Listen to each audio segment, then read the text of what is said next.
Glória a Deus. Olá, uma boa tarde na paz do nosso Senhor e Salvador Jesus Cristo. Quem vos saúda nesse momento é o seu irmão em Cristo, pastor Davi Costa, conhecido nas redes sociais como Davi Costa. Esse é o meu canal. Seja bem-vindo ao canal EBD Tessalônica. Esse é meu novo canal e eu quero deixar aqui para vocês uma videoaula nesse domingo nesse canal. Peço para você assistir até o final, deixa o seu like, faça o teu comentário e eu convido você para se inscrever nesse canal e nos ajudar para que esse canal possa crescer e a palavra de Deus seja divulgada. Glória a Deus.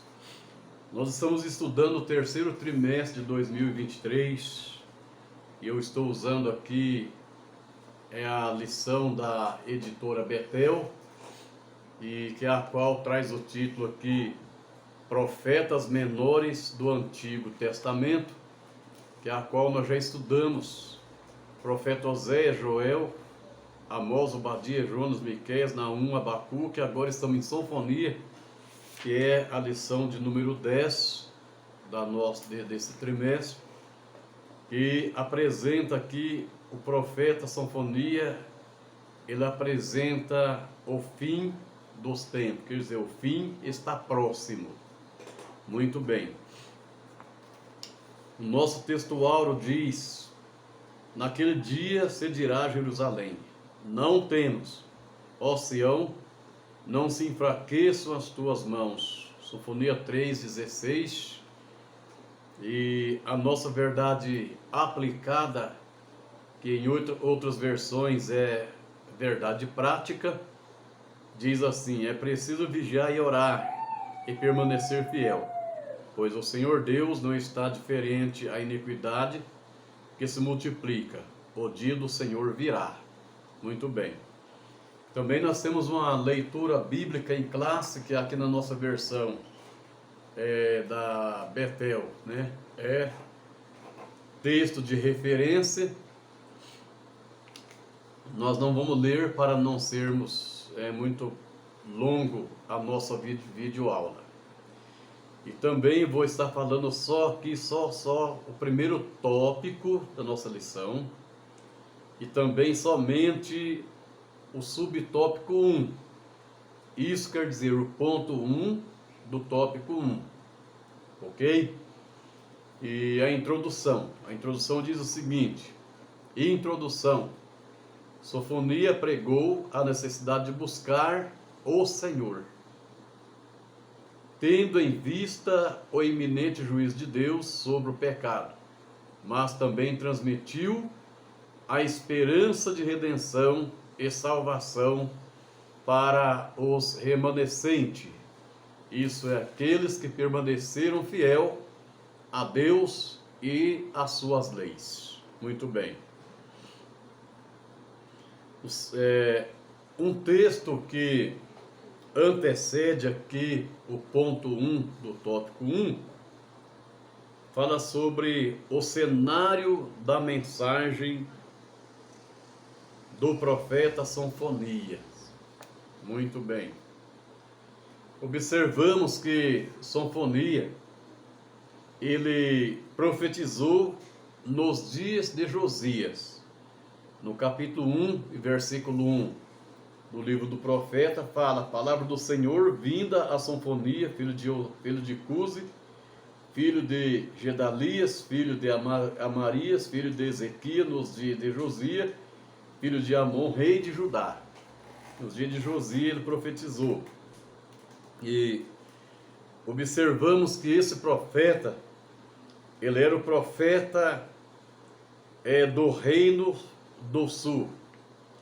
E o cenário que esse profeta ele viveu naquela época era um cenário de um total afastamento de Deus, Era um cenário de muita injustiça, muitas corrupções, no meio do povo de Deus, até entre os reis e o seu súdito, e também era um cenário em que Judá estava passando por um domínio estrangeiro que passava sobre o povo de Deus. E eles foram contaminados em todos os sentidos pelos costumes dos povos que os oprimiam. Observamos que, diante do domínio do povo estrangeiro, o povo de Judá, eles foram contaminados com tantos costumes que não estava de acordo com as leis de Deus e com o que Deus exigia do seu povo. E nós observamos aqui, agora no ponto 1 do tópico 1, fala que nós vamos conhecer um pouco mais o profeta, né? O nome Sofonia significa Iável, né? Iável quer dizer, significa escondeu ou ocultou-se para proteger. Assim como está descrito no sentido do Salmo 27 e versículo de número 5, né? Vemos aqui, ó, porque no dia da adversidade me esconderá no seu pavilhão. No oculto do seu tabernáculo me esconderá, pôr-me sobre uma rocha. Esse é o versículo 5 do Salmo 27, que traz uma referência sobre o nome do profeta Isaías, do profeta Sofonia, que significa Iável, ou Yahuel, que é um nome dado para Deus, né? Outros estudiosos consideram a possibilidade do significado do nome do profeta, que significa Jeová ocultou, né? Quer dizer, então isso está indicando que o profeta Sofonia, realmente ele nasceu durante um período bastante truculento. Significa que ele nasceu durante um período de muita agressividade que havia entre o povo de Deus. Ele nasceu em um período brutal, né? E um período selvagem e violento. Esta foi a época que ele nasceu, um período de truculência.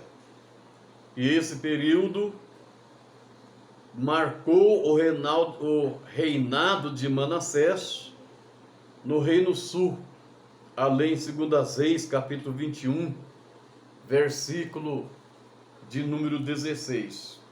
Diz que este mesmo rei abraçou a idolatria e a corrupção moral, e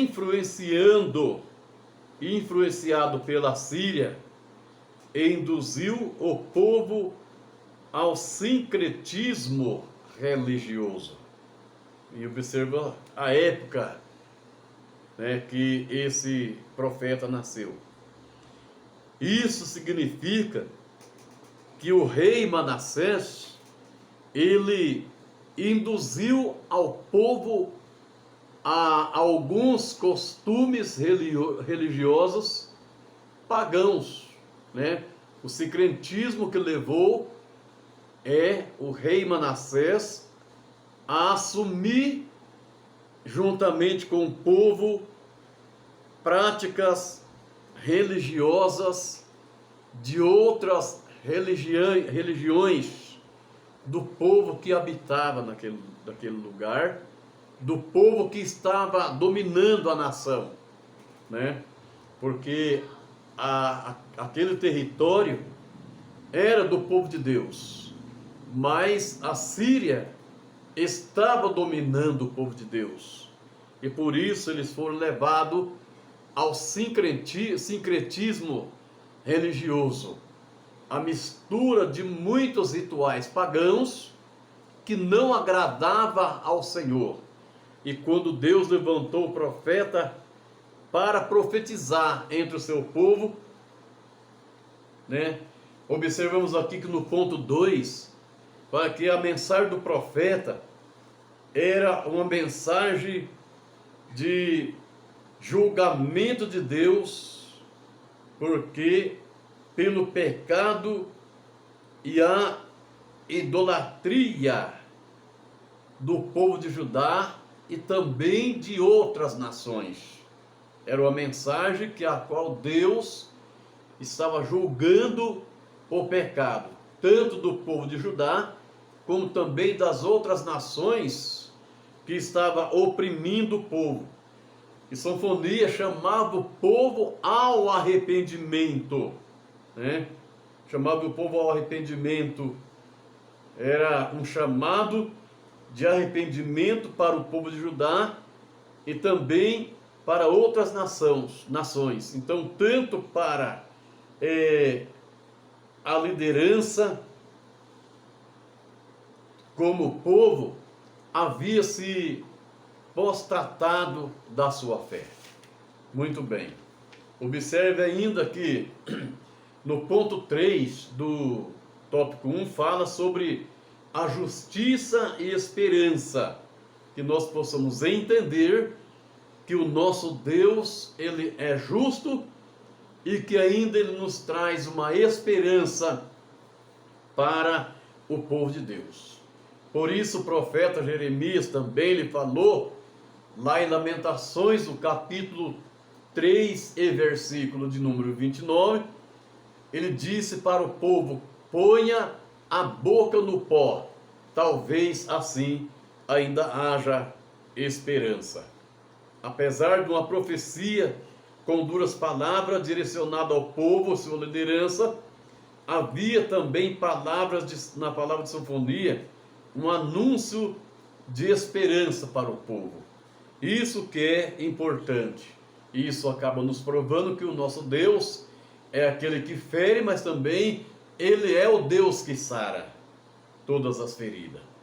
Amém? E aqui eu quero encerrar essa videoaula dizendo para vocês que o que eu aprendi neste tópico é sobre um povo que opta por viver longe dos preceitos de Deus, está fadado a viver. Deus abençoe a todos em nome de Jesus. Fica com esta videoaula, assista. Ela foi licionada hoje em todas as Assembleias de Deus, Ministério de Madureira e outras que usam também a editora Betel. Amém? Deus abençoe em nome de Jesus.